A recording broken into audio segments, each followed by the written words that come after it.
नमस्कार मित्रों, आज हम बीए तृतीय वर्ष पेपर क्रमांक 11 साहित्य शास्त्र 1 पंचम सत्र के सेमेस्टर 5 के लिए रखा गया है,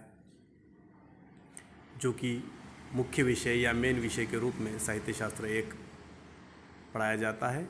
इस साहित्य शास्त्र 1 पर्चे के अंतर्गत या पेपर का उद्देश्य विश्वविद्यालय ने जो रखा है, पहला उद्देश्य है साहित्य चिंतन का अध्ययन कराना छात्रों को। दूसरा उद्देश्य है साहित्यालोचन क्षमता का परिचय छात्रों को करवाना। तीसरा है साहित्य सृजन के संस्कार छात्रों में निर्माण करना। इस पर्चे को अध्ययन अध्यापन की जो प्रक्रिया है वो पहली है व्याख्यान पद्धति, दूसरी गोष्ठी परिचर्चा तथा स्वाध्याय पद्धति, तीसरा है अतिथि विद्वानों के व्याख्यान के द्वारा अध्यापन कराना, चौथा है साहित्य लोचन का अभ्यास कराना। इस पर्चे का निर्धारित पाठ्यक्रम इस तरह है। प्रथम पाठ है साहित्य का स्वरूप। इसके अंतर्गत साहित्य से तात्पर्य, संस्कृत आचार्यों द्वारा प्रस्तुत साहित्य परिभाषाएं, पाश्चात्य आचार्यों द्वारा प्रस्तुत साहित्य परिभाषाएं, हिंदी विद्वानों द्वारा प्रस्तुत साहित्य परिभाषाएं अध्ययन के लिए रखी गई है। दूसरा पाठ है साहित्य के तत्व, जिसके 4 तत्व माने जाते हैं। पहला तत्व है भाव तत्व, दूसरा तत्व है विचार या बुद्धि तत्व, चौथा तत्व है कल्पना तत्व और तीसरा तत्व कल्पना तत्व है, चौथा है शैली तत्व। तीसरा पाठ है साहित्य प्रयोजन। इसके अंतर्गत हम अध्ययन करेंगे प्रयोजन से तात्पर्य, संस्कृत आचार्यों द्वारा प्रस्तुत साहित्य प्रयोजन, पाश्चात्य आचार्यों द्वारा प्रस्तुत साहित्य प्रयोजन या हिंदी विद्वानों द्वारा प्रस्तुत साहित्य प्रयोजन का अध्ययन करेंगे। चौथा पाठ है साहित्य हेतु।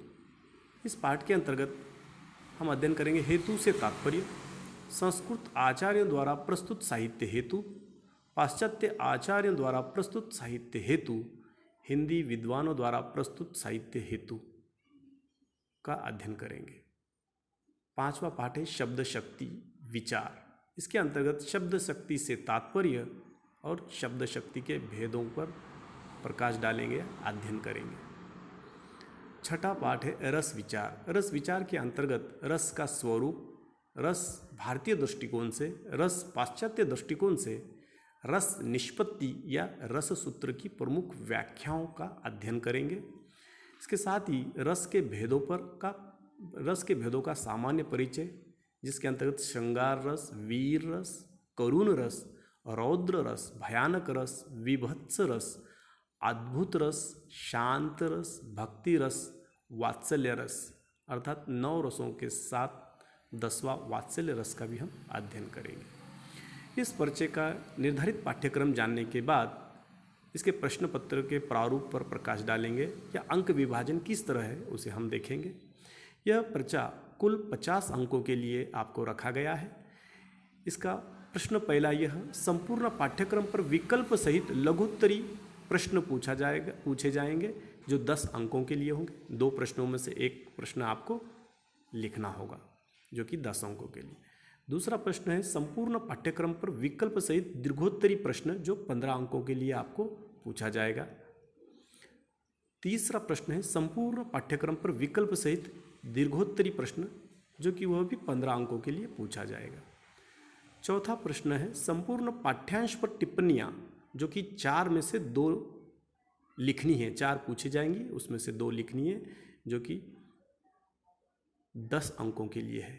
कुल मिलाकर 50 अंक, जो कि पहला प्रश्न 10 अंक, दूसरा 15 अंक, तीसरा प्रश्न 15 अंक और चौथा प्रश्न 10 अंक, कुल मिलाकर 50 अंकों के लिए यह पर्चा रहेगा। विश्वविद्यालय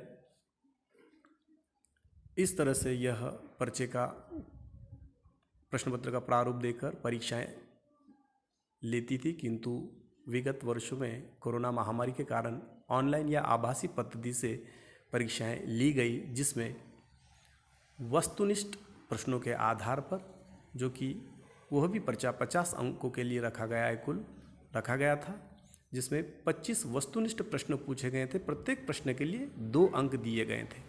अब ये विश्वविद्यालय पर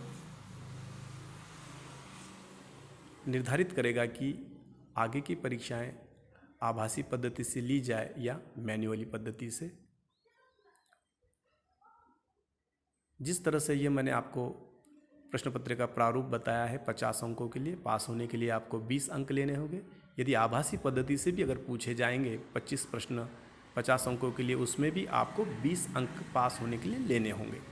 यदि आपको इस प्रश्न पत्र के प्रारूप के संदर्भ में कोई समस्या हो या कोई प्रश्न हो तो आप निश्चित ही चर्चा कर सकते हैं। आप मुझे पूछ सकते हैं ग्रुप पे, कॉलेज में या गूगल क्लासरूम पर। धन्यवाद।